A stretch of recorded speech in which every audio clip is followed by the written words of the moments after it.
Hello everyone. Today, we're diving into an exciting analysis of Dutch Bros and its projected growth over the next few years. We'll be examining both revenue growth and earnings per share growth, and I'll be giving the stock a buy, sell, or hold rating based on these numbers. Plus, I'll share my thoughts on a fair price to earnings multiple for the stock. If you enjoy this type of content, don't forget to subscribe to the channel and give this video a thumbs up. Your support helps me create more videos like this. Also, feel free to comment below on which stock you'd like me to analyze next. Let's get started. First, let's look at the revenue growth.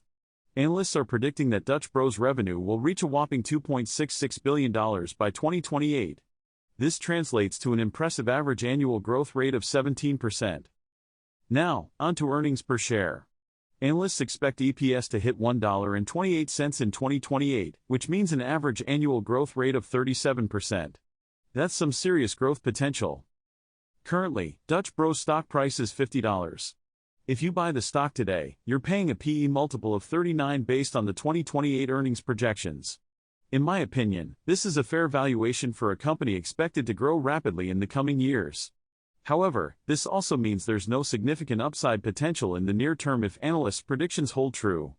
Therefore, I would rate this stock as a sell based on today's expectations unless you plan to hold it for many years. I don't own any shares of Dutch Bros at the moment, but I'd love to hear from you. Do you own shares, or are you planning to buy? Let me know in the comments below. Remember, always do your own due diligence before making any investment decisions.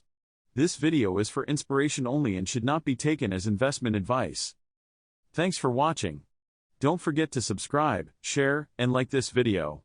See you in the next one.